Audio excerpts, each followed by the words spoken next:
नमस्कार दोस्तों, मैं Amrita Kumari BA BEd hitech 5th semester की छात्रा।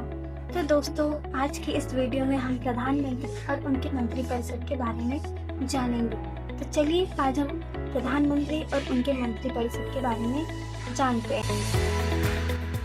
जैसा कि हम सभी जानते हैं, भारत की शासन व्यवस्था 3 अंगों में आधारित है: विधायिका, कार्यपालिका, न्यायपालिका। इनमें से कार्यपालिका का प्रमुख प्रधानमंत्री होते हैं।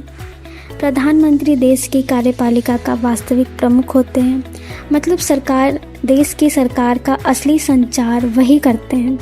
देश की नीतियाँ, फैसले, प्रशासन सब संचालित प्रधानमंत्री के नेतृत्व में ही होता है। भारतीय शासन प्रणाली संसदीय लोकतंत्र पर आधारित है।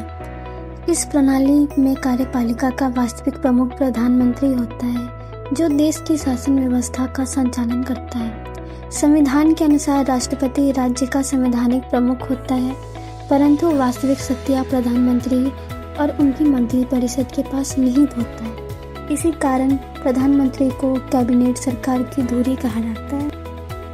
अब हम भारतीय संविधान में संवैधानिक प्रावधान देखेंगे। तो प्रधानमंत्री एवं मंत्रिपरिषद से संबंधित प्रावधान संविधान के अनुच्छेद 74 से 78 में वर्णित है। अनुच्छेद 74, राष्ट्रपति के सहायता एवं परामर्श देने के लिए मंत्रिपरिषद होगा, जिसका प्रधानमंत्री है। यानी राष्ट्रपति को सलाह देने के लिए मंत्रिपरिषद होगी, जिसका प्रधान होगा। अनुच्छेद 75, प्रधानमंत्री और अन्य मंत्रियों की नियुक्ति, पदावधि, शपथ एवं वेतन संबंधित प्रावधान होंगे। अनुच्छेद 77 से 78, केंद्र सरकार के कार्य के संचालन एवं राष्ट्रपति और प्रधानमंत्री से संबंधित प्रावधान होंगे। यानी राष्ट्रपति कोई भी निर्णय प्रधानमंत्री और मंत्रिपरिषद की सलाह के बिना स्वयं नहीं ले सकते। अब हम प्रधानमंत्री की नियुक्ति देखेंगे। प्रधानमंत्री की नियुक्ति राष्ट्रपति द्वारा की जाती है। हालांकि संविधान में यह स्पष्ट नहीं है कि कौन प्रधानमंत्री बनेगा, परंतु संसदीय परंपरा के अनुसार लोकसभा में बहुमत प्राप्त दल या गठबंधन का नेता प्रधानमंत्री नियुक्त किया जाता है। यदि किसी दल को बहुमत न मिले तो राष्ट्रपति सबसे बड़े दल या गठबंधन के नेता को प्रधानमंत्री बनने का अवसर देते हैं। अब हम प्रधानमंत्री के शपथ और पदावधि देखेंगे।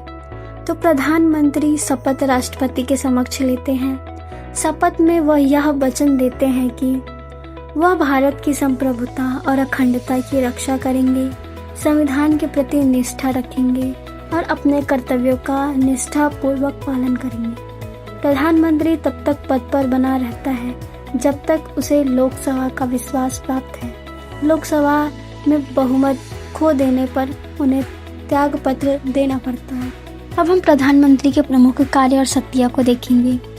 मंत्रिपरिषद का गठन, यानी प्रधानमंत्री ही तय करता है कि कौन सा व्यक्ति मंत्री बनेगा। नीति निर्माण, सरकार की सारी प्रमुख नीतियाँ प्रधानमंत्री की देखरेख में बनती है। तीसरा, कैबिनेट की अध्यक्षता, वह कैबिनेट मंत्रियों के बैठक संचालित करते हैं। मंत्रालयों के बीच समन्वय, यानी प्रधानमंत्री हर मंत्रालय को कार्य को संतुलित करता है। संसद के प्रति उत्तरदायी, यानी वह संसद में सरकार के प्रतिनिधित्व करता है। फिर है राष्ट्रपति के संपर्क, यानी प्रधानमंत्री राष्ट्रपति और सरकार के बीच संतुलन का कार्य करता है। चौथा, राष्ट्रीय सुरक्षा एवं विदेशी नीति की भूमिका, यानी सीमा सुरक्षा, कूटनीति और अंतर्राष्ट्रीय सम्मेलनों में भारत का नेतृत्व करते हैं।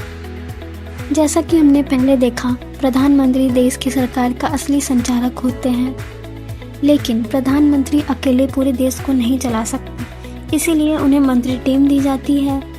ये मंत्री अलग अलग विभाग की जिम्मेदारियां संभालते हैं, जैसे रक्षा मंत्री, शिक्षा मंत्री, वित्त मंत्री और कृषि मंत्री। इसी प्रकार से मंत्रियों के 3 श्रेणियों में विभाजित है।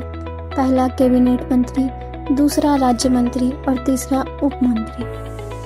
पहला कैबिनेट मंत्री प्रमुख विभागों के प्रमुख होते हैं, यानी सबसे महत्वपूर्ण निर्णय लेने वाले होते हैं। राज्य मंत्री यानी कैबिनेट मंत्रियों की सहायता करते हैं और उप मंत्री जो राज्य मंत्रियों की सहायता करते हैं। अब हम मंत्रिपरिषद की समूह जिम्मेदारियां देखेंगे।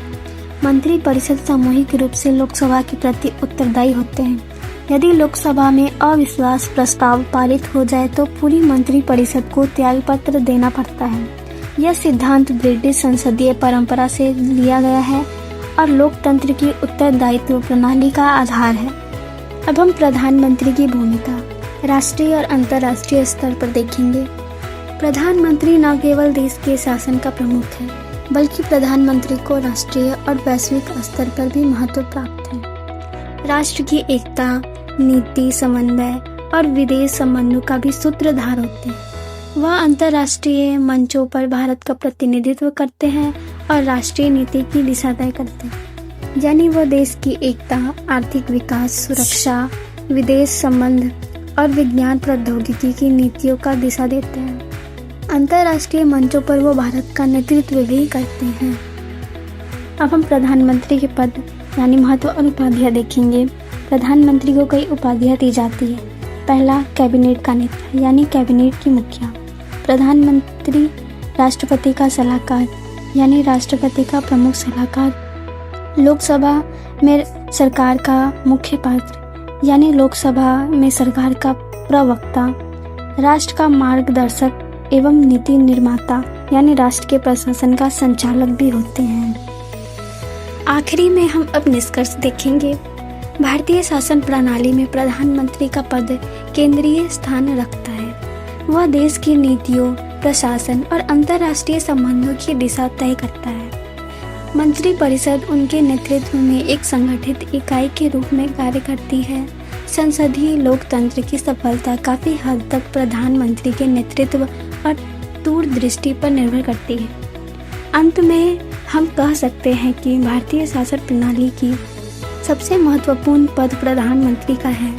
उनके नेतृत्व, विचारधारा और प्रशासन क्षमता पर देश की नीति और प्रगति निर्भर करती है। उनके साथ मंत्री परिषद मिलकर देश को आगे बढ़ाने का कार्य करती है। मैं आशा करती हूँ कि आप सभी को ये वीडियो अच्छी लगी हो। इसके लिए धन्यवाद।